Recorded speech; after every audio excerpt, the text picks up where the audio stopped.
Good afternoon, folks, and welcome back to another episode of South of the Cheddar Curtain. As always, it's your boy, Devin Hine, sitting across from the man, the myth, the legend, Mr. Lucas Mueller. Want to say hi to the folks, Luke? Hello, folks. Well, guys, we're back just for, a little episode. Not a whole lot has happened. Oh, wait, who am I kidding, folks? The Packers' stock has never been higher. Not that I can recall. Not in the past, since probably coming off the Super Bowl. 2011. Have we been feeling better about a team going into the season? And we're going to hit that elephant in the room, baby. Micah Parsons is a Green Bay Packer. Would you ever imagine those words to be said, Luke? Absolutely not. And I think I told you this in kind of our group chat. It's like I just never expected a million years for us to actually pull the trigger on something like this, right? We're the team that always gets mentioned. We're always like, the Packers were interested in insert big name here, right? And then we never get them. Never. We never sign them for the most part. We never trade for them. We're just always in the conversation. Feels like we're always used as leverage for other teams. Yeah, we're a nice little buzzword. Like, oh yeah, the Packers are into them, so that'll raise the price. But we are always the bridesmaid and never the bride. Never the bride. But today, Devin, we are the bride. We are the bride, and we are looking so beautiful. All the hard work that we have put in to come to this moment, the patience, the prayers, the tears. Baby, we are here. The Packers trade 2 first-round picks next year and the following year. And unfortunately, quite the casualty, but Mr. Kenny Clark is now wearing 95 for the Dallas Cowboys. He will be missed. He will be missed. Wow, we've never done that before. That was pretty good. It was nice to get to see him a little bit in that season opener against the Eagles, and it looked like he made a couple plays. I think he got a half sack. So it's nice to see our boy Kenny out there doing a little something. Was definitely rooting for him, despite the fact that he threw a little shade, understandably, at the Packers. It was just a little deeper than I wanted that cut to be. I think he said something like, well, they obviously didn't want me, so I'm happy to be here. Like, Kenny, bro, listen. We love you. We do. But we needed to make a move. I mean, you had a great career in Green Bay. I mean, he was there for 10 years, right? He was drafted when he was, 20? 20. He played his first year, he was 20. He was a staple on that defense for a lot of years. Mm-hmm. You know, how many times are we saying Kenny and what? Right. It was just Kenny. He was the only one there, really. It's sad that we couldn't have, maybe threw in another pick instead, right? We're going to get into it when we talk about the preseason and stock up, stock down a lot of these guys. I think, unfortunately for Kenny, we had a lot of growth in the depth and the defensive tackle room. Yep. And based upon value and whatever else the Cowboys, could have counter-offered instead, we thought that sending Kenny to Dallas was the best move. Sad to see him go. Thank him for all of his hard work, and I wish him nothing but the best, except for when he plays us, because you can get wrecked there, sir. Absolutely. The interesting thing there is, at least some of the reports I heard, Dallas was actively looking for a defensive tackle. They didn't just want picks. So Jerry wanted a defensive tackle to help shore up the run game in return.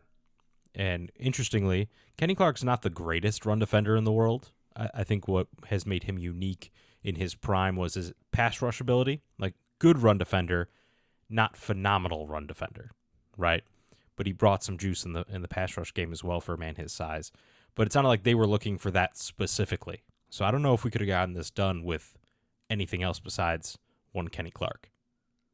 I'm just thankful that the Dallas Cowboys did not have spies in our training camp preseason, because, they might have stolen one of the greatest examples of interior development in Colby Wooden. And thank God they didn't, baby. Thank God. Right?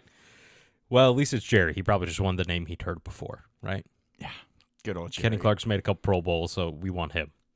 A little conspiracy theory here. I think after that big documentary dropped on Netflix and Jerry's, reminiscing on the Herschel Walker trade and how that completely changed the course of the Cowboys. He's like, oh, I'll just do it again. But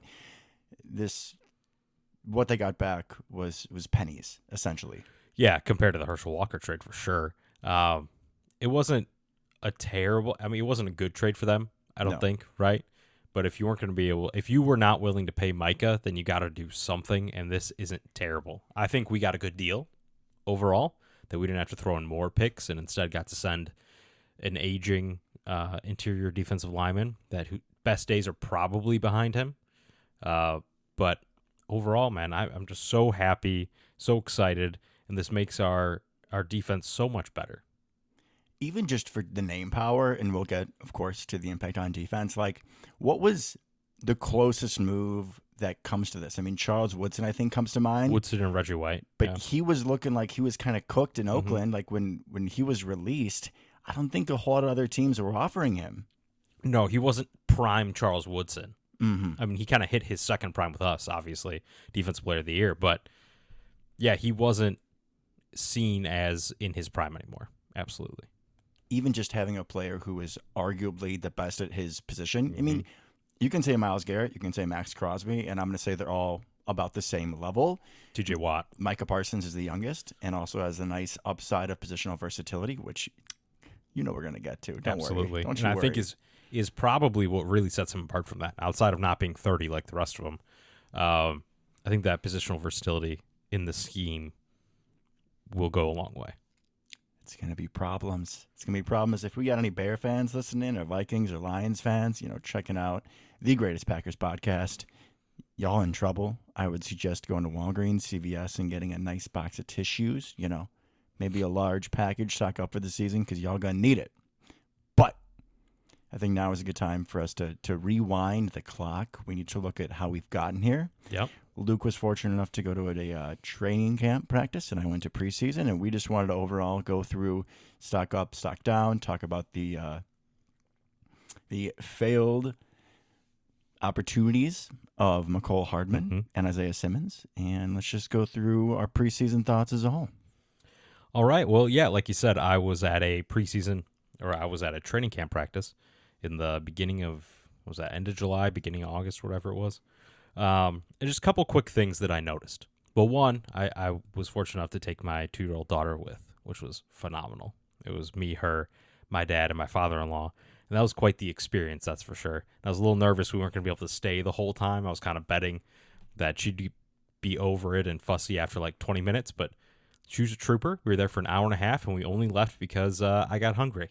So it was you, it was not me. her. It wasn't her. She was doing great. She loved it.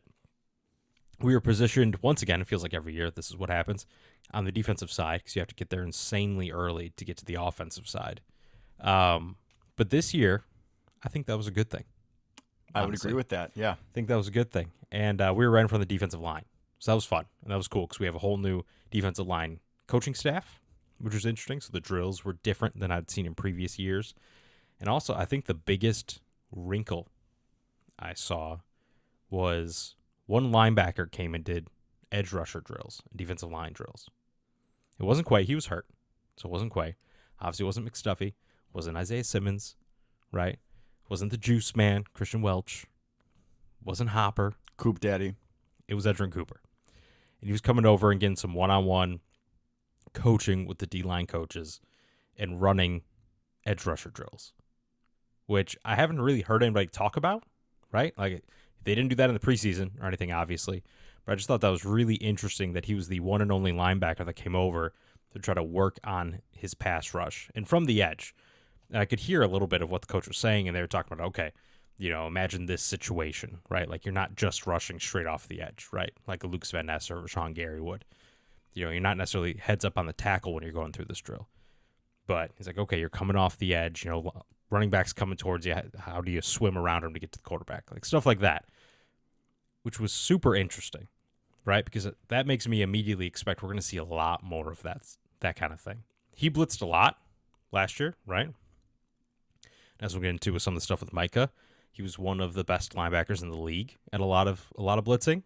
Mm-hmm. And the fact that it sounds like they're planning to do even more, I'm super excited about. We're going to now have two players on defense where the offense, rewind, 3. Offenses are going to need to know where Micah Parsons is on every snap, where Edgerrin Cooper is on every snap, and where Xavier McKinney is on every single snap. And there's not many teams that you can say that for. No. Guys on every level, and not just guys, but absolute studs. We did see Edgerrin Cooper very successfully blitz on passing downs last season in the limited times that we did see him. That coupled with his ungodly coverage ability, man, is a problem. It's going to be a problem. And I don't think it's a hot take to say that he is a watch for Defensive Player of the Year, especially with the Micah Parsons edition. I mean, this guy is going to be able to Rover, and at least early in the season until the rest of the league catches on, they're going to be kind of forgetting about him with Micah Parsons being the big sexy name. But Edgerrin Cooper, definitely a name to watch. Completely agree. That and the other thing I noticed was Rashawn Gary really stepping up into more of a leadership role than I'd seen in the past, because I've gone for the last several years, right? And kind of seen a lot of the defensive line, offensive line every time. And this was by far the most vocal that Rashawn Gary had been, like going through individual drills and watching other people and saying some stuff to them when they need to step up was a lot more of what I heard, right? So that was really interesting, because Rashawn Gary's not the most vocal guy, just from the outside looking in, right? But I thought that he really, like I said, kind of talked to some of the young guys if a rep wasn't good enough. I mean, Rashawn Gary, at this point, is probably the longest tenured guy on defense that we have, so he needs to be taking that leadership role. Yeah, probably, right? Which is crazy to think about. Now that Kenny's gone. That's wild. Yeah. That's wild, man. That hits you fast, doesn't it? Yeah, that's crazy. So that was super interesting in watching them kind of go through everything. Also, Lucas Van Ness is still just a giant. Like, it's a big dude, man. That is a big dude. Like, you kind of forget about it, especially when he, didn't necessarily light the world on fire last year, but just seeing him and Gary go first every single time, I was like, those two scary dudes. You bringing up Nessie, I think we should switch to stock up, stock down, unless you had any other Well, training camp. I had one other thing from training camp. All right, hit it. They ran Jordan a fair amount.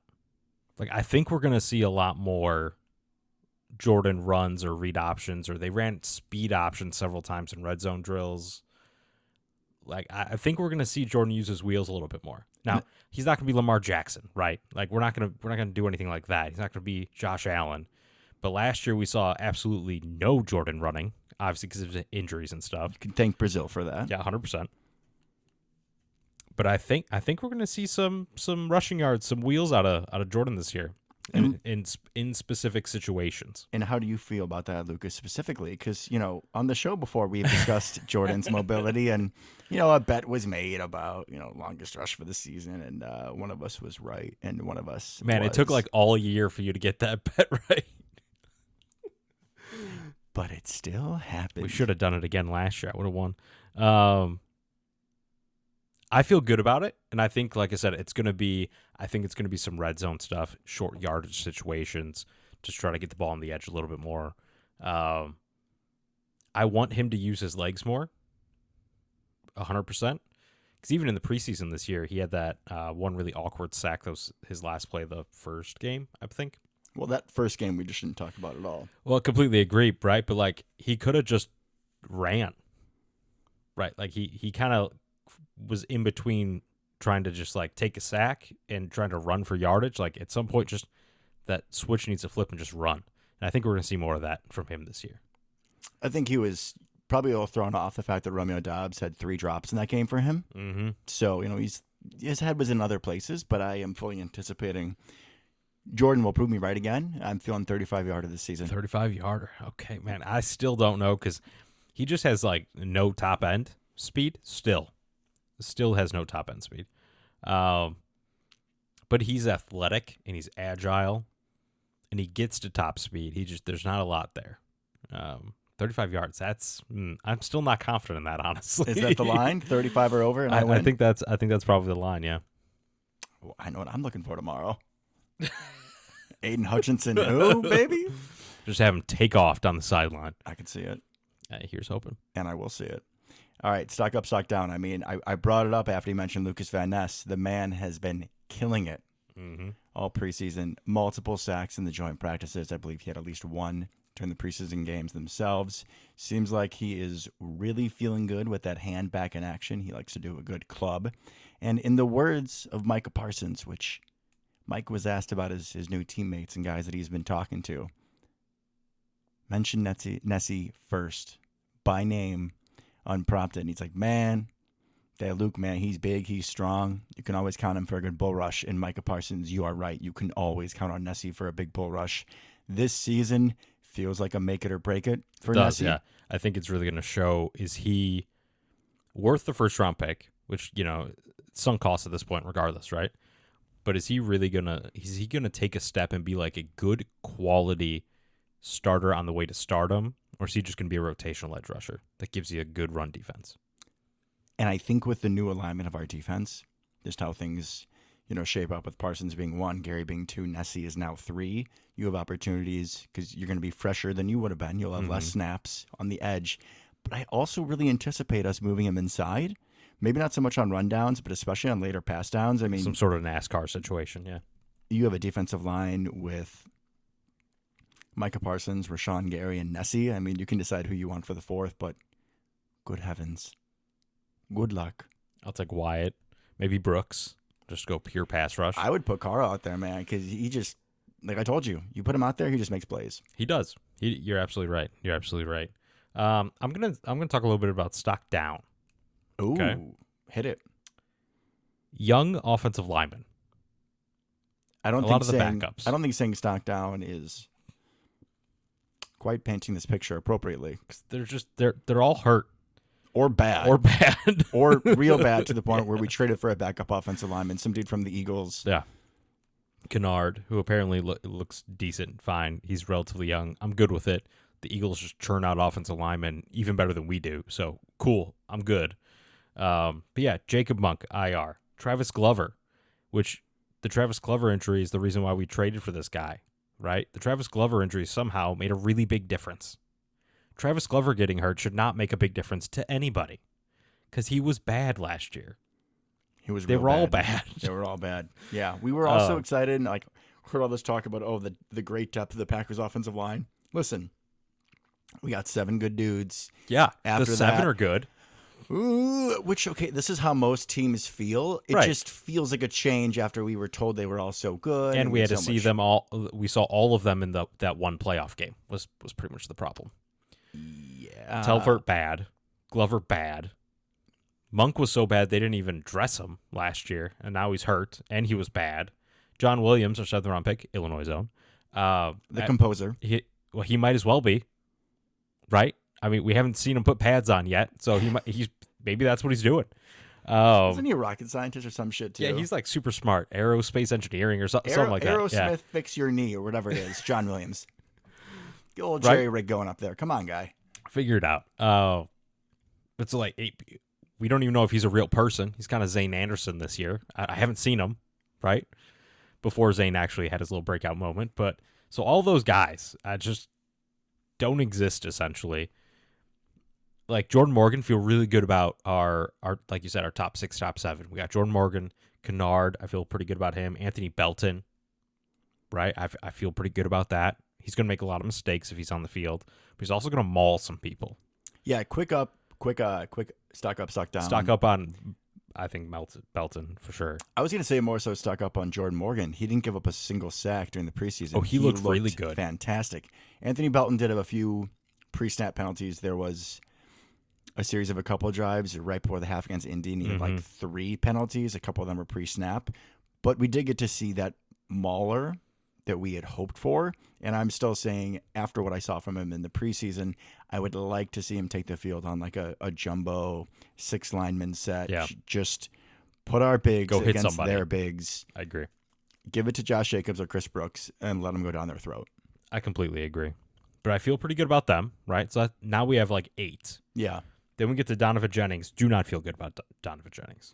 We tried him at center a little bit, and because our centers were so bad. He was even worse. Yeah. Like at snapping the ball, he was awful. Yep. So young offensive line depth, not great. The guys that were kind of supposed to take a step and be at least decent backups this year are not. But the good news is, like you said, Jordan Morgan looks good, which long term, that's huge. It even just feels better. I'm still a little victimized by the Cooper DeJean not drafting. Forever. Yeah. Forever. Iowa slot corner. Beast stole my heart. Pick 6 in the Super Bowl. Yeah. Pick 6 in the Super Bowl, which was his birthday too. Yeah. Like my guy. His life is all downhill from there. Like that was the single best day of his life. I mean, you're not wrong, but I wouldn't say it like that. I would say that's the greatest moment of your life. I wouldn't say it's all downhill from there. He's like 22 and it's never going to get, you're never going to do that again. Okay, he's probably never going to do that again, Lucas. You're right. I just don't like all the negativity you're throwing at Cooper DeJean right now. But anyways, yes, nice to see Jordan Morgan, right, the draft pick, showing why we drafted him. I mean, there is a non-zero chance we're going to be alternating him and Rasheed Walker at left tackle. It feels like, as we've talked about before, Rasheed Walker will be a free agent next year, and especially now that, we have a little bit of a contract on our books with that Micah Parsons deal, folks. Decisions will need to be made, and I would not be surprised if we already start plugging in Jordan Morgan for Rasheed Walker Save us some a little money. bit. Absolutely. Yeah. Absolutely agree. All right, next stock up, stock down. The biggest stock up, in my opinion, of the entire offseason. Bo Melton. Well, yeah. I mean, he wasn't going to make the team probably as wide receiver 7 at one point. And it started off as, he's going to try to play a little corner, and then I turned it into he is completely corner, and then I turned it into he is locked in a corner 4. Escalated quickly. I went to the last Packer preseason game, Packers-Seahawks. And boy, oh boy, was I excited to watch Bo Melton all damn day. And guess what, folks? I barely saw him. I barely had a sniff of Bo. That's sad, man. Do you know why, Lucas? Because he's too good. Because he's too good at corner. Because Bo Melton had CB4 locked up completely. I just got to see Kamal Haddon, Micah Robinson, Kalen King attempt to cover people. Hence, attempt. But yeah, most of them aren't on the team. Yeah. Yeah, Bo came in and locked up the corner position. He did have a couple of pass breakups. He does look like a natural. His brother is a slot corner drafted in the second round out of Rutgers. But he just got the raw athletic ability. I mean, when you think about it, when we think about Bo at receiver, quick, good lateral movement, all of these things transition well to be a corner. And so you're like, okay, but what about him in the run game? Bo didn't care. Bo just wants to ball. He has that special teams, no fear mentality, and he'll come up and hit you. I mean, he ain't going to ever be a thumper, but you got somebody who is going to be more willing. He's going to try. You'll see more effort out of him than Eric Stokes and Darnell Savage ever did combined. And this is a undrafted free agent wide receiver that we moved to corner. It is absolutely insane. What we were discussing before the show, folks, is also that you will be surprised at how quickly we may see Bo Melton. We did like to rotate corners last year, but he is, excuse me, coming over a little head cold. My apologies. He's like our 7th best defensive back. So if any of this, either the safeties get banged up, you move Bullard back, and then if you go 4 corners, Bo's on the field. It's that quick. It's that easy. I still don't believe that this has happened, that he has been able to switch and be so effective, and that he had cornerback 4 so locked up. But good for you, Bo. I did see a little video last night that apparently you don't like ranch with your chicken nuggets, so our love affair is a little diminished, but like... That just means I like him more. Your jersey might be showing up at my house soon. Who knows? What was his dip of choice? I blacked out from depression. I don't know. Well, hopefully he's a barbecue guy. I don't think he gave another option. He just shit on ranch. It was one of those fun I'm here for it. Honestly, I hate ranch. Okay, you can find a new co-host. You can get JP back. So you are bringing all the positivity. I'm going to bring all the negativity. Okay. Stock down. Are you okay? Yeah. No, I'm just trying to get them all out of the way. Are you low on sleep? No, I'm mostly just annoyed because I really wanted to see these guys. Okay. All right. Okay. And that is, unfortunately, a little bit Baron Sorrell and definitely Colin Oliver. Discount Micah Parsons. Micah Parsons, if you didn't know how to play football. That's what I called him. Go look it up. That was before we had Micah Parsons. But that means, like I said in the text, now we have 2 Micah Parsons. Pause. That exact text is my favorite. As you guys might imagine in our little Packer group text that we have, there's been a lot. There's been a lot since the Micah Parsons trade. Yeah. There's been a lot of analysis. Rejoicing. Epiphanies. Thought-provoking questions. I mean, it has really been a transcending experience. And by far, that is my favorite thought, that now we have 2 Micah Parsons with Colin Oliver. I really hope that Colin Oliver gets healthy and that they're on the field at one point. And then Micah has to like grab him by the shoulders and tell him where to go on a play. Listen, little brother, I know you don't have a really good awareness rating, but I'll help you out. I'm the OG. Come here, little Micah. I really hope that happens. If there's a shot of them together, you're making that your profile picture on Facebook. Fair enough. There's no question. There's no consent. You are doing that. Oh. But anyways, I was really looking forward to these 2 young edge rushers and kind of see what they had, right? And Baron Sorrell got to play 1 preseason game, and he looked really good. He did. Stud. Colin Oliver, is in witness protection next to John Williams, apparently, because we haven't seen him do anything. I was going to say and Marshawn Lloyd, but And we saw Marshawn Lloyd just a little bit. yeah, we'll get to him. Yeah, so I was really excited about this and really thought they could provide a little juice and a little depth to the edge rusher position. But now we need that a little less than we did previously, right? Micah kind of bumps everybody down a notch. So now I'm feeling pretty good about where we're at, but still a little bummed just because I wanted to see him more in the preseason. I just want to see what they had, especially Colin Oliver. I was really excited about him, obviously. The only person that I got right in my mock draft. I just wanted to see how we were going to utilize him, what kind of juice he could bring to that position group. And could he be Micah Parsons, but way worse? You know, is that potentially on the table? And we won't know. We're not going to know for quite some time at this point because I think he's on PUP, if I remember right. Yeah, him and Marshawn Lloyd. So we won't see him for at least 4 weeks and then start ramping up from there. But hopefully we can see him on the field with his big bro Micah. But talking about those guys, the end of the roster edge rushers, Kingsley Enagbare and Brenton Cox were two of our highest rated by PFF players for the NFL preseason. I feel good about them being edge rusher 4 and 5. Yeah, I mean, it's really good. I mentioned a few times Brenton Cox was elite, like best win rate in the NFL for the last 5 or 6 weeks of the season, best pressure rate, even higher than guys like TJ Watt. So probably even higher than Micah Parsons. Probably. So we'll see. I'm really excited about him also this year, just kind of coming into it as he gets more and more reps. He's still mostly just kind of a pass rush guy, not a ton of run defense there, but I'll take it. I'll take it at this point. All right, I'll even things out. I'll hit you with the stock down. Sweet Marshawn. Yeah. Sweet Marshawn. And the hard thing is, especially for you, because I feel like you're a wheel route genie. You're a wheel route god. You love a good wheel route. So we got to see Marshawn Lloyd against the Colts in the second preseason game, and he did run a beautiful wheel route. Got open, caught the ball, and in football, people touch you. So the Colts defender knocked him out of bounds, and then Marshawn Lloyd's hurt again. So he continues to be just an enigma, supposedly. It's not season ending. He'll be back at some point just to get hurt again. I don't understand what we did to the football gods, why we cannot have a little third down scat back. We're not allowed. A little fun. He's Jonathan Franklin 2.0. Put him on a Texas route, let him run back the linebacker after the safety's pulled deep. So you got a little wiggle room, probably a little 20 yards before somebody even comes up and says hello. But yeah, it's Jonathan Franklin 2.0. I mean, at least at this point with him, I'm pretty numb. Even when he was practicing and whatnot and supposedly looking really good, and people like Andy Herman are like, there's no one that gets me more excited. Like in the past 10 years, I remember that. There's no one in Packer preseason or training camp that gets you more excited than Marshawn Lloyd. Yeah, that's great. Marshawn Lloyd is also made out of paper, and I'm not personally doubting his toughness. It's just some guys can't seem to break the injury bug. So unless I'm proven wrong, until something changes, he's not real. It's going to be Emmanuel Wilson and Chris Brooks, and I wish that we could have known this going in because, could have taken R.J. Harvey. Yeah. There were so many running backs in this draft that we could have taken late, including him. We're going to do a little shout-out here to myself.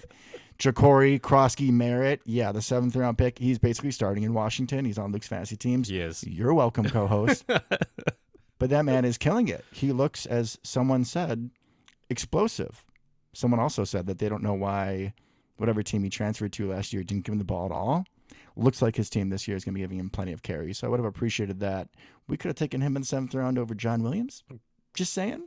Probably would help more than Marshawn Lloyd, but it is what it is. Yeah, it's really a bummer because the last little pass-catching scat back that I can really remember is Brandon Jackson, right?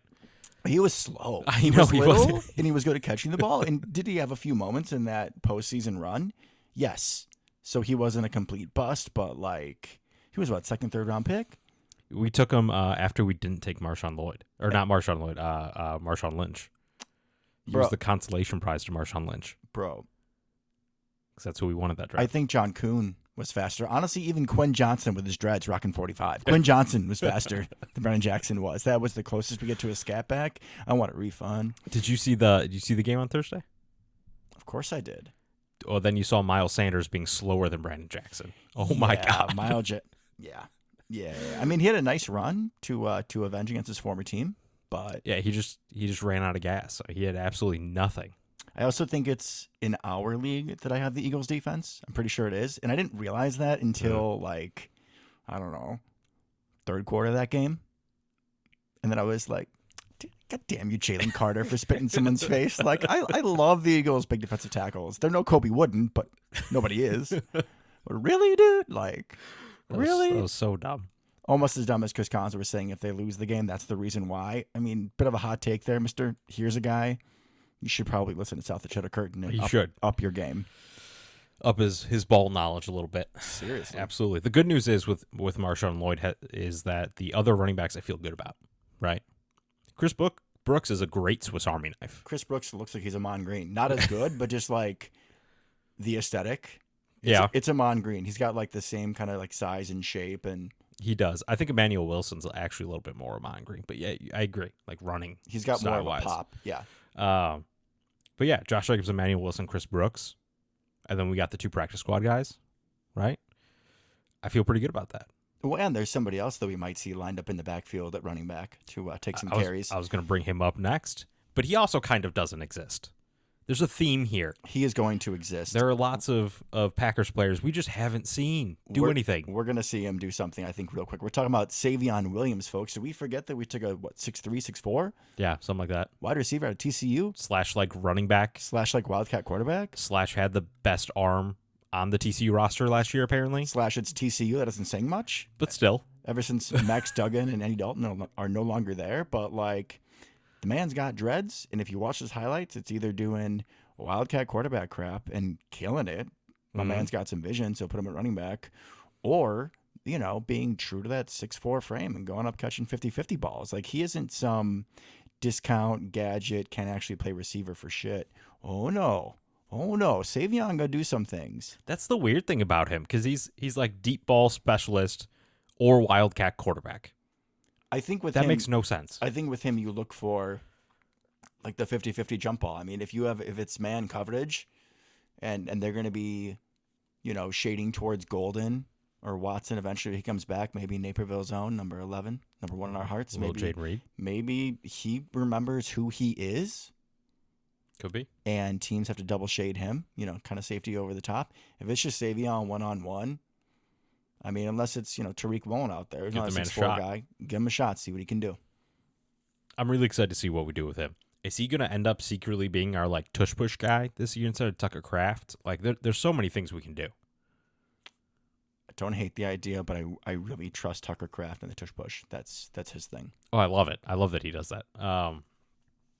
Yeah, just, I want to see Savion do stuff. Is he going to be our kick returner? He'd probably be really good at that, too. Like, you might be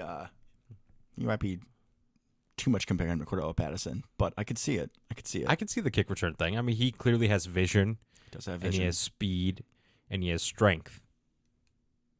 Gonna say he's not Jameis Winston, but we remember how that worked out. But hey, as long as we're talking about rookie wide receivers, your boy Devin Hine was there in person for Packers Seahawks. And don't worry, folks, I talked a lot of shit to Seahawks fans. Like, I try to be really kind, I do. But when the opportunity presented itself, I did. I would expect nothing less. Brandon Bostic, I did. Who apparently is coaching now, which is puzzling. Good for him. Yeah. Good for him, you know? Small school, like D2. Anyways, so I got to see Matthew Golden. I couldn't see Bo Melton, but Matthew Golden was definitely my consolation prize. Number 0. Number 0, yeah, we switched around again. I want to hear the story behind that. Yeah, I have no idea. Like the 22 one was ugly. There was like a story for it. Yeah, the 22 was ugly, but it was, you know, Heartfelt. the whole thing with his grandma. So I appreciated it. I respected it. 0 might be as ugly, if not uglier, in my opinion. And I need to know a story. I think Micah should have taken 0. He should have taken 1. It was weird too with the timing because didn't he do it after Micah chose? It's like it's number kind of 1? like they just opened the floodgates of random numbers the Packers don't give out, and then Golden was like, "Oh yeah, I'll take 0." I don't know. I don't know there, but he early in the game on a deep pass from Malik Willis, it looked like it was a go ball, but Malik was under pressure and it was slightly underthrown and thrown to the inside. Mm-hmm. Matthew Golden breaks back inside into the numbers, threw the cornerback that was covering to make a beautiful diving catch. I mean, we don't see guys making that catch, and we have mentioned Matthew Golden isn't the biggest guy in the world. You don't really No. expect him to make that. He's not. Savion Williams. Matthew Golden don't care. Matthew Golden also was the only positive play of the first preseason game, which was an absolute shit show where we had like 3 drops by Romeo Doubs. He was able to get a catch on a slant covered by Sauce Gardner, who is still one of the most premier cornerbacks in the NFL, and draw a PI call. Listen, folks. Jaden Reed's got that Liz Frank foot whatever. Jones fracture. Thank you. And you're the medical professional. Psh. All right. Listen, I keep work and my mental health, happiness, Packers separate. Very separate. Thank you. But, I mean, so Jaden Reed's banged up. Dontavian's banged up. Romeo Doubs was Romeo drops. I am expecting, here's a prediction. Ooh. Matthew Golden, 7 targets at least tomorrow. Okay. Yeah, I can see that. Honestly. I think he's going to be the number 1 receiver going forward. I really do. We'll see what happens when Watson comes back. You also have a little bit of, okay, well then teams will adjust and they'll double him, so things might open up for other people. Him and Watson could be crazy. But Matthew Golden is, from what we have seen, looking to be every bit of that first round pick. It's when we're thinking about this Micah Parsons trade, if it makes it easier for you folks thinking about the 2 first round picks we traded away, don't think about Matthew Golden. Think about Darnell Savage and Demarius Randall. That's fair. Yeah. Yeah. Okay. Fair enough. I'm super excited to see kind of what he brings to the table tomorrow. What the offense is going to look like. Who are we going to feature besides Josh Jacobs? Because obviously we're going to feature him. You know, what does that receiving rotation look like?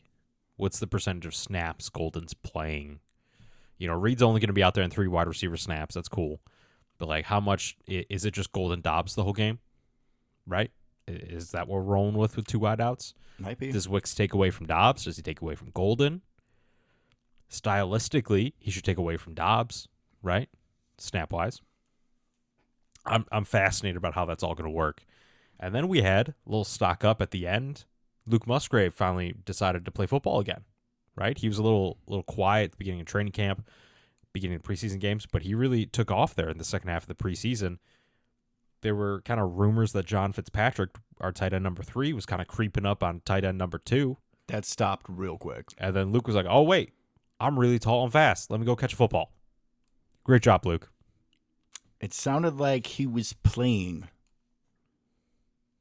like the best version of himself. Like we talk about him being the vertical threat, size, speed. Seam guy. Also sounded like, from what I heard on those practices where he really balled out, which I believe was against Seattle and Indy. Yeah. Joint practices, which are super important. Sounded like he wasn't falling down a whole lot. No. Which doesn't sound like the Luke Musgrave that we know and love. Could be a really, this year, big year for the Lukes, right? Big year for the Lukes on the team. Yes. Him and Nessie. It took me a second. I was like, who's the other Luke? Yeah, not me. It really is, though. But those 2 guys, it sounds like both of them, after having slow starts, are playing like how we expected them to when we drafted them so highly. Yep. And they're both kind of, afterthought on this team. Mm-hmm. Both of them could make real differences. 100%. But it's kind of now or never for both of them as well. For both of them, I mean, and you're coming towards the end of closer to the end of contracts, and especially with Musgrave, because he wasn't a first rounder. Like, yeah, decisions will have to be made. Not too distant future. Now's the time you got to start kind of living up to that. I'll give you another stock down just for you. Okay. Malik Heath. Hello. Okay. Well, he made the team. So, yeah, I don't know how. Honestly, maybe it was just because McCole Hardman completely imploded. Because he was a terrible punt returner when that was his only job. But, like, played decent snaps in Super Bowl winning teams at receiver and He won the Super Bowl. Like, we won the Super Bowl, and then he's losing snaps to Malik Heath and Cornelius Johnson. You want to know what McCole Hardman doesn't do? Block. Or field punts properly. But yeah, Malik Heath had all the opportunities this preseason, especially with so many people being hurt, and he was just drop city, which was not something he did ever. He was a solid, dependable fine. A Yeah. possession receiver. He's not going to beat anybody one-on-one. He might catch a nice little curl route for 10 yards and go down. Like, he's not a burner. He's a 6'2", 6'3", bigger frame guy, good run blocker. Limited upside, but you felt pretty steady and dependable with what he would do. And then we just saw a whole new floor for him. And he was absolute trash this preseason.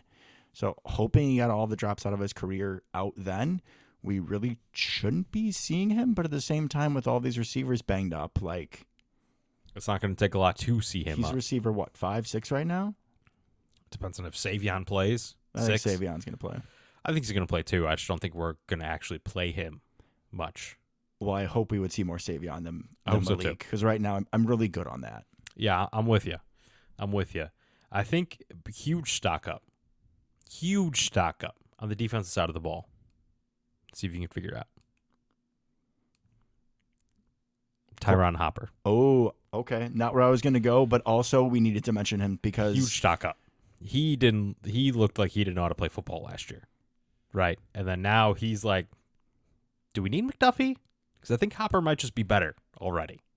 We've talked about either last episode or off the air about the idea of having Quay Walker, Edgerrin Cooper, and Isaiah Simmons as the most athletic trio at linebacker in the history of the game. I mean, that's not even close. So Isaiah is now gone, but Tyron Hopper is not that far behind him. He is an athletic freak. Yeah, that still may be the most athletic wide receiving trio ever. McDuffie's really killing us by starting. He's really lowering that bar, but Isaiah is more athletic than you would think. I mean, he was able to keep up with Saquon Barkley on that wheel route in Brazil. Yeah, I would definitely prefer to have Tyron Hopper in a coverage situation. 100%. But like you said, man, huge stock up on Tyron Hopper. I mean, I think he's going to push McDuffie for the linebacker 3 spot. We're already hearing some reports, and I would not be surprised, depending on how the season plays out, we might just let Quay walk and have Tyron Hopper be linebacker 2. That's how good he's looking. Just have him play Mike? Interesting. Okay. Well, it's possible. Because I know the contract talks this offseason, were Devontae Wyatt and Quay Walker, and I believe that we re-signed Devontae Wyatt, not Quay Walker. Yeah, we didn't extend the 5th-year option for Quay. But we did for Wyatt. Mm-hmm. Interesting, right? Didn't somebody once say that by the time defensive tackles are 28, they are what they are?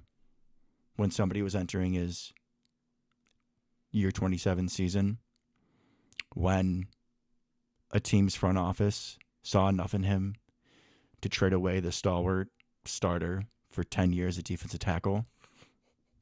Yeah, folks, Devontae Wyatt.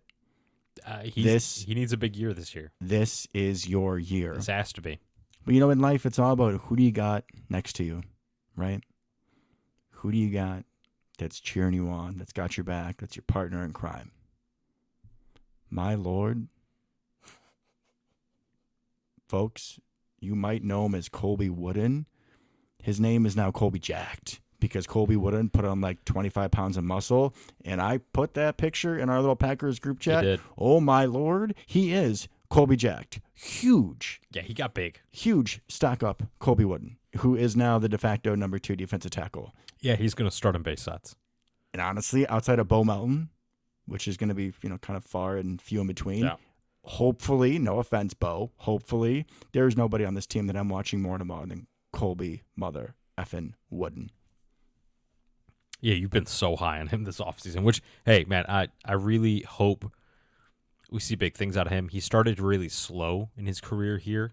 Former 4th-round pick out of Auburn, was kind of overshadowed by Carl Brooks, who he took in the 6th round that same year, who had more impact plays his rookie year. Yes. Right? And even last year. Oh, yeah. I mean, what did I text you? Brooks is the splash guy. I texted you to what, February? Yeah. March? Like, hey, bro, it's March whatever. And after doing 10 hours of film study on Carl Brooks, I have decided that he is him. That's a real text that was sent in March. But Colby Wooden really coming on strong, and maybe this is just what he needed. Maybe he needed to add a little size because he was a tweener, both him and Brooks, 280-ish pounds. Now he's low 300, sounds like maybe 310. Now he's gonna be the run stuffer in base sets. Absolutely. I hope he can live up to that, right? Like, dude looks strong. He looks like he's in great shape. He didn't add bad weight at all. I don't think he has a single pound of fat in his body, bro. That Dude picture is insane. Dude's jacked for 310. Yeah. This conversation is almost making me wish that we were like a video podcast. If we could just show the picture real quick. Absolutely. And I would just look how I would jacked just be, he is. Look at him. Look at the definition. That size. It's an anaconda. Look at those arms. Absolutely. I think it's probably for the best for everyone that this isn't a video podcast for that reason. But Probably so.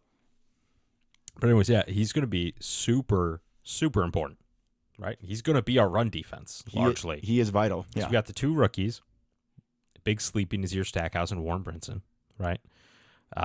They need to come in and play right away, yeah. Which is also scary. But they're the backups. Wooden's got to be that first line of defense, and then when we need a little bit more beef in, then we bring those two. So it's going to be really interesting this year what that run defense looks like without Clark. Micah is a not phenomenal run defender, right? But Gary and LVN are good. So there's a lot of different things we can do as far as, maybe Micah plays more off-ball in some of those situations. I see the idea of doing weird stunt blitzes where you have Micah drop back, kind of like, BJ Raji. / CB1, Caleb Preston Haney. Smith. Thank you. Ooh, no. Let's think more BJ Raji because that worked beautifully. And the Preston Smith. Well, Micah got drafted as an off-ball linebacker. Well, yes. It's like he can actually do it, Well, unlike Preston Smith. Well, so did BJ Raji. Well, so clearly. if we're going to be mentioning, zone blitzes where you drop somebody back that you wouldn't anticipate dropping back, let's kind of put him more in the vibe of BJ Raji. Yeah. Little pick six action. I don't know if he has those dance moves, honestly.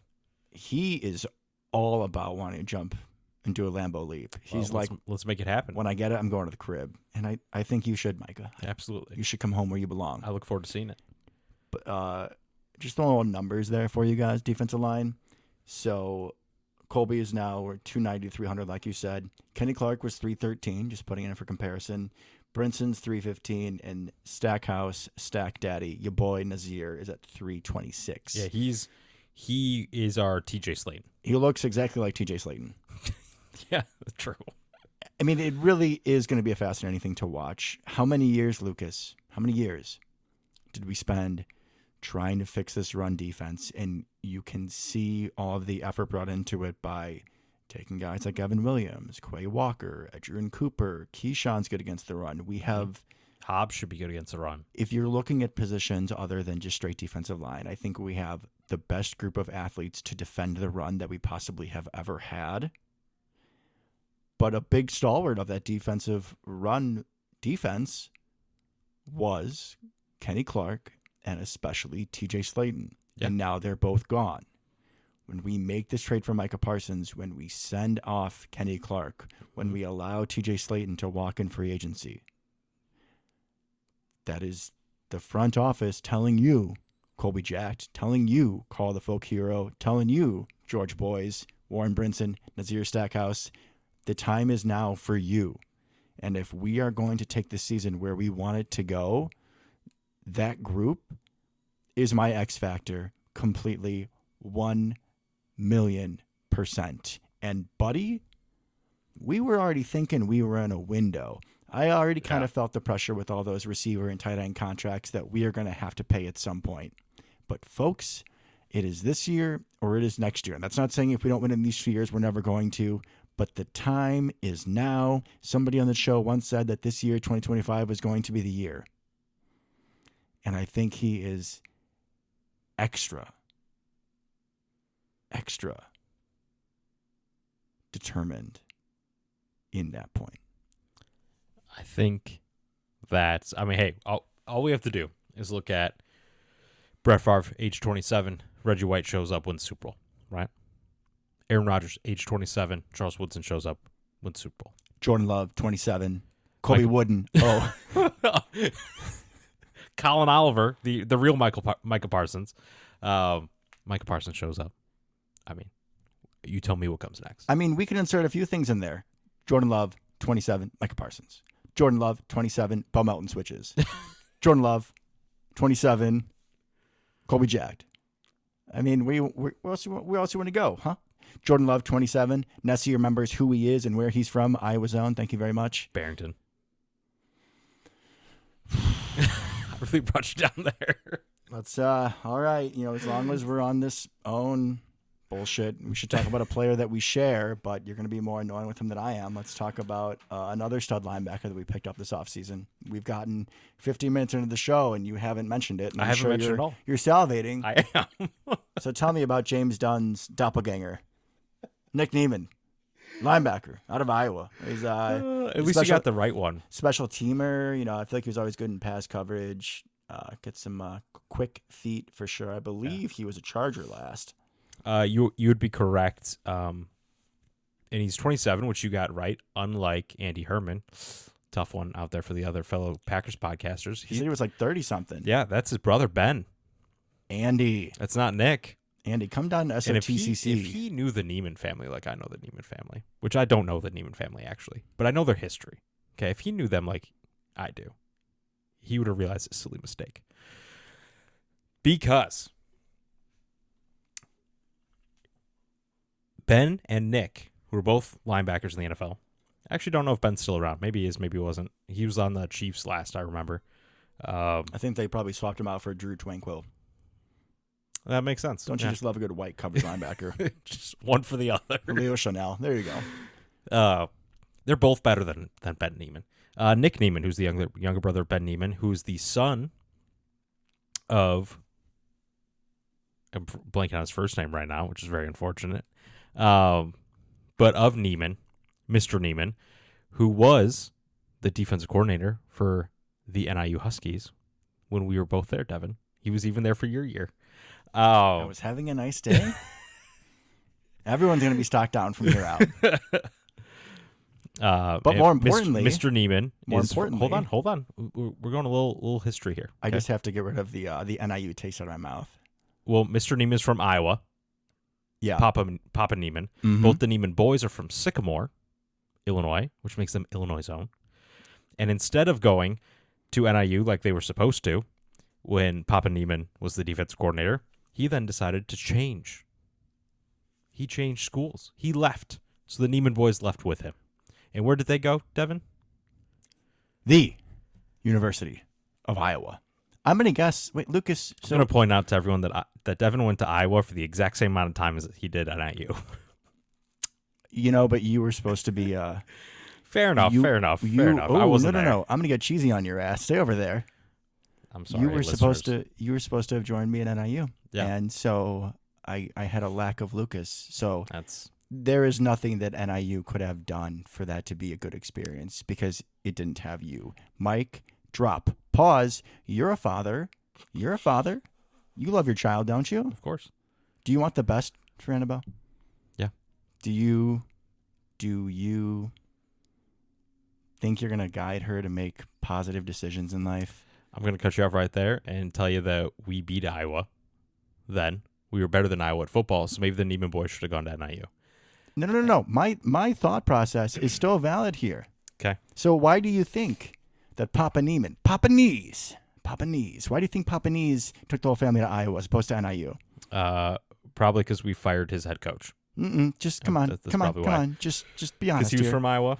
And because He likes corn. And you would want to take your child to the best opportunity to be successful, wouldn't you? Yeah. Wouldn't you? Don't you know? And he did raise two sons that are made to the NFL. NFL linebackers, so I think he's probably doing okay as a dad. And you want to know who he treated as a son while at Iowa? The Loch Ness Monster. Yeah. Who was his position coach? Correct. Boom, baby. We assume that Nessie liked him. We have no idea. But he was he was Nessie's position coach at Iowa. I don't really see Nessie not liking a lot of people. Yeah, probably not. But there you go. So there's everything anyone ever needed to know about the Neiman family. There's the family history. There you go. And Nick Neiman, our newest linebacker, will be a special teams guru, but he is also linebacker 5. We were discussing before the show. We are a little thin there. You got the main 3 with Mr. Cooper, Mr. Walker, and Mr. McStuffy. And then you got Tyrone Hopper, Hall of Famer, and then Neiman. And that's it. I guess in a pinch, you could probably rotate Katana Oladapo down, his 6'2" frame of straight muscle.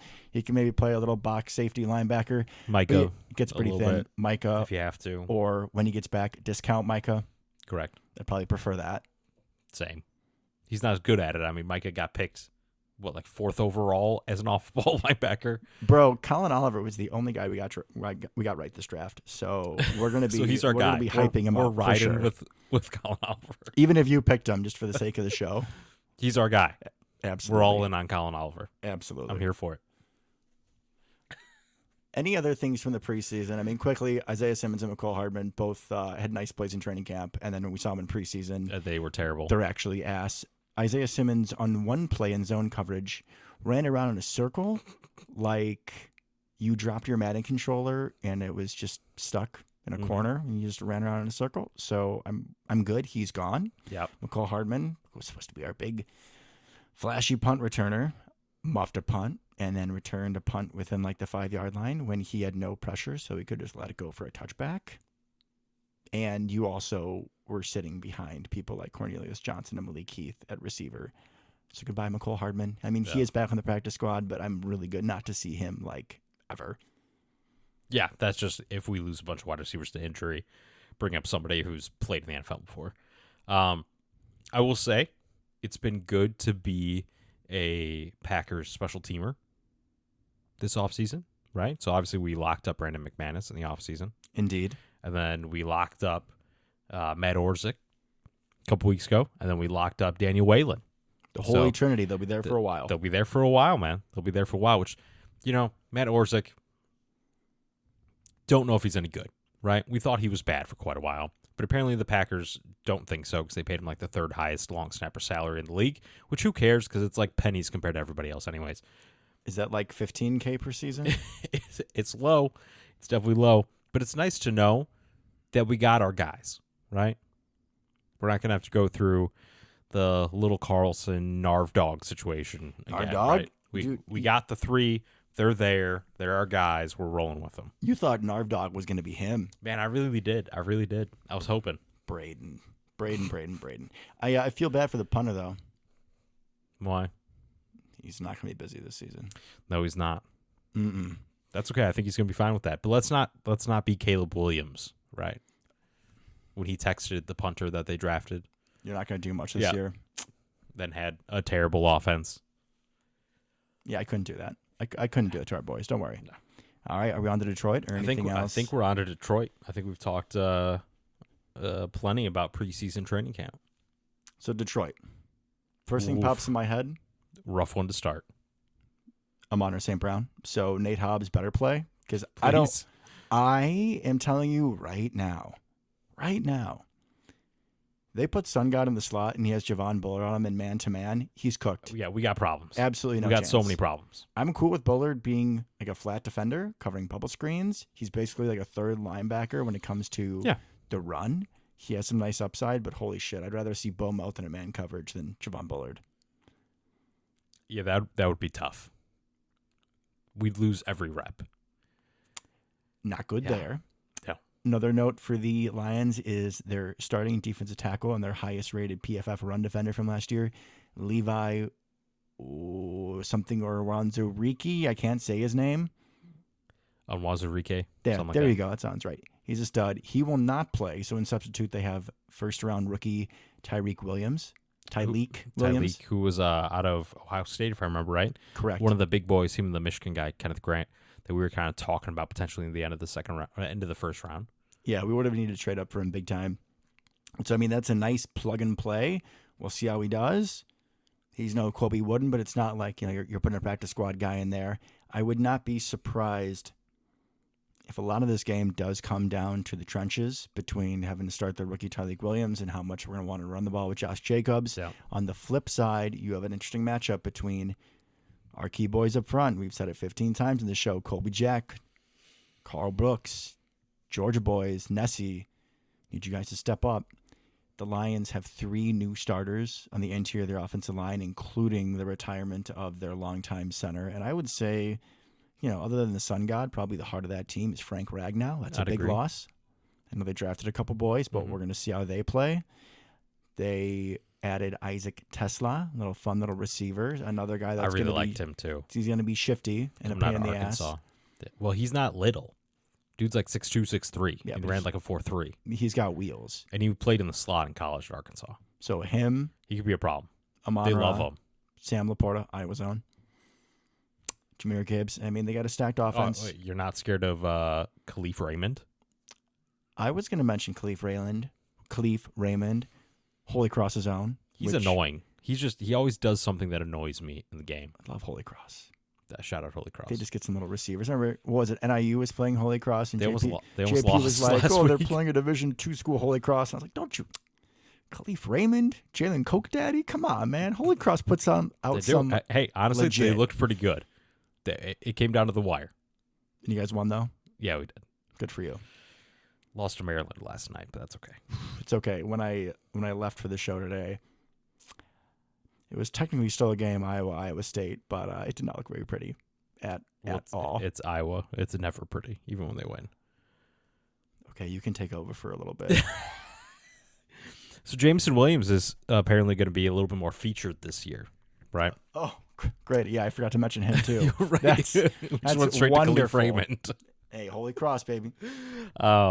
So interesting. Really, I think the big thing, because you're absolutely right, our defensive line against their interior, Christian Mahogany, who's, right, Graham Glasgow, and Tate Ratledge.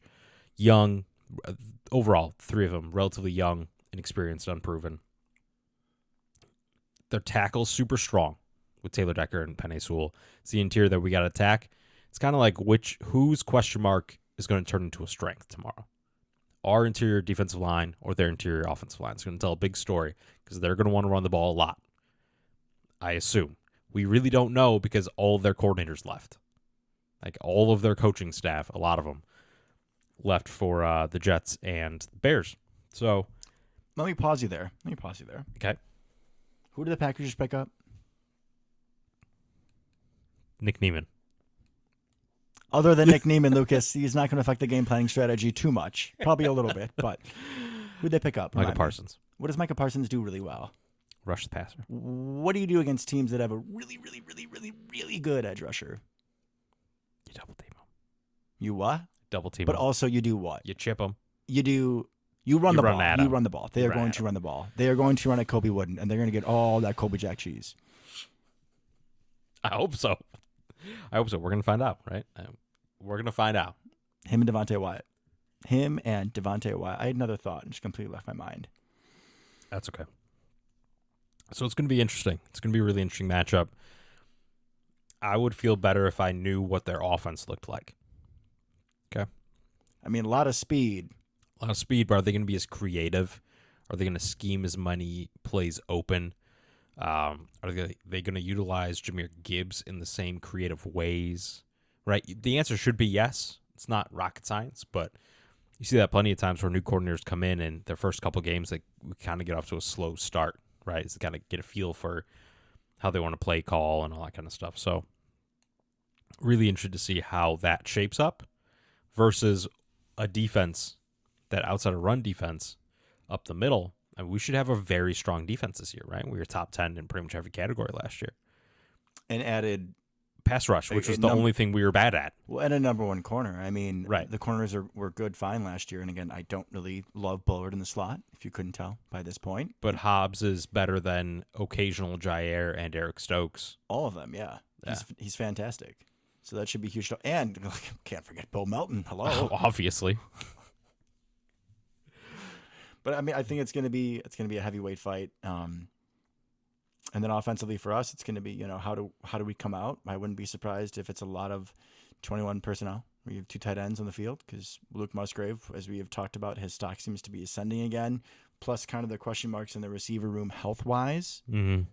But I wouldn't be surprised when we're going 21 personnel if it's at least, Golden's one of those receivers, as he should be. He should be on the field all the time. Yeah. Gives that deep threat. It'll be interesting, right? Because one of their other additions in the offseason was DJ Reed, cornerback coming over from the Jets. He's a nice piece, but I'm telling you, Matthew Golden will cook DJ Reed. If that's man on man, good night. Yeah, he should be gone, right? It'll be really interesting. I'm excited to see it. Aiden Hutchinson coming back from injury. Last year he was probably the best defensive player in the league the first couple weeks of the year until he got injured. What does that look like? Is he all the way back? Does he start kind of slow? Do they have to put him on a pitch count? Like, a lot of question marks. In one of the Micah Parsons interviews, of the many that we've seen the past week, he talked about going into the Lions because he was saying that Lions and the Cowboys already have a little bit of a rivalry. Mm-hmm. And you watch the film, Penei Sewell was the best right tackle in the NFL, and he has been able to cook Penei Sewell. Feel pretty good about that. Food for thought. Yeah, I feel pretty good about that too. Man, I'm just so excited that it's here, right? 3:25 tomorrow, Central Standard Time. It's finally here. Folks, it is finally here. It's finally here. And I think this season is going to be special. I mean, not only do I think that we have a real legitimate Super Bowl run chance, Mm-hmm. but I also think that we need to keep in the back of our minds, how much we put into this season and next season. We don't know what the future is going to hold. We could find ourselves in salary cap hell. And I want you to think about all of the fun pieces that we've added. This is, I'm going to say, probably the most talented team we've had since 2010. And this is at least maybe the most 14, talented we felt, yeah. right? I think definitely since 14. And I want us to enjoy every moment of it. And it's hard. I was just thinking about the drive over, like the 2010 season. Remember that we lost to Donovan McNabb and the Washington Redskins? Mm-hmm. There was some dark moments. And so I'm anticipating that we're going to win tomorrow. I am. Of course. Yeah. I'm probably predicting us to win every single game this season. But if there are bumps in the road, we need to still appreciate the journey. We need to appreciate every single snap that we feel, that we see, because it's going to be limited. Because, in the blink of an eye, it'll be February, and we'll be hosting the Super Bowl trophy. And then we'll be high off of that for a little bit, but it's like, okay, shit, now we have to wait for football to be back. So let's enjoy every moment that we can. Luke and I are both always busy. Luke's got, hang out baby girl. Yep. Your boy's got a stupid-ass work schedule that makes the show a little difficult, but we are committed, as always, We're here. to being better in the season going forward. And I think it's time that we do a little game prediction, Lucas. Oh, man, I'm here for it. I'm here for it. You fired off. Oh, boy. I wasn't that here for it. Packers win. Okay, obviously we'll get that out of the way. Right? Good choice. You can't pick against your team in week 1. Not against this team. No. Not against Kobe Wooden. Absolutely not. Not against Nick Neiman. Man, Yeah, not against Nick Neiman. Devontae Wyatt. Zane Anderson. Paul Melton. I mean, come on. John Fitzpatrick. I thought you were going to say John Williams. I'm like, we don't even know if he's alive. Chris Brooks. Are you really going to bet against Chris Brooks in the hole? I'm not. Absolutely not. You might bet against Malik Heath, where you're slandering him earlier, but that's okay. He's on Paul Bear alert. Oh, first one of the First season. one. Malik Heath, Paul Bear alert. My boy, just don't drop me like you do the ball. It can only be an alert in the preseason. He can't actually make that status. Packers 34.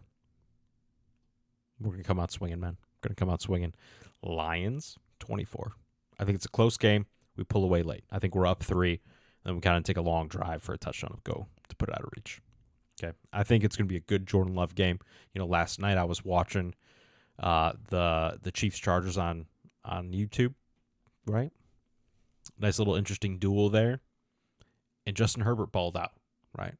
And it's a big year for Justin Herbert. He looked amazing. He looked phenomenal. It's a big year for Jordan Love, right? We will sink or swim as Jordan does to a certain extent. We put a bunch of pieces around him, right? If he looks like he did when he was injured last year, we're going to have a problem. If he looks like he did when he got a little healthier and the second half of his first starting season, man, we're going to make a run. So I think he's going to have a game like Justin Herbert did last night. Okay. So I'm thinking we get 300 out of him. I'm going the same thing. 303 touchdowns. Let's go. I think they're going to try to stop the run. I think we're going to have a big game. The tight end's going to get involved. Going to spread the ball around, right? I don't think Golden necessarily goes for 150 or anything like that, but I think we get everybody involved a little bit. 300, I think. I'm here for it. I love it. 31-21 Pack. Okay, so we're in the same ball game. I expect more field goals. Okay. Colby Wooden, tackle for loss. Obviously knew that was coming. Late drive for the Lions. Third or fourth down, they're going for it. Mm-hmm. Got to have it. Guess who has the sack? Micah Parsons. Carl Brooks. Yeah, of course. I knew Carl Brooks steals Micah Parsons light. Boom. Love it. There's your ball game, folks. I think everyone out there listening would be ecstatic with either of those. I mean, I think everyone listening is going to be ecstatic by tomorrow at 6 or 7 o'clock because the boys are going to defend our home turf. We are going to nip that narrative in the bud from last season about how we can't win against the division. We can't win against good teams. We don't have any pass rush. We don't have a number one receiver. All that shit dies tomorrow. Wear black. It's going to be a funeral. And we're actually watching the game together tomorrow. Indeed, we are. Very sir. unique experience for us. This will be fun. I know we watched another one, but when I think of us watching games together, I think of Arizona, and that was legendary. That was legendary. Where Juwan Winfrey was wide receiver 2. Yeah. And Lucas, we'll end on this note. Mm-hmm. What else happened in that game? I believe a little Rasul Douglas caught an interception while A.J. Green was just standing there looking around. Couldn't find anything. Seal the game. It wasn't a movie that came out at that time called A Star Was Born. No, it was A God Was Born. And who will join those heights tomorrow? Well, folks, tune in and we'll find out. Until next time, Go Pack Go. go Pack Go.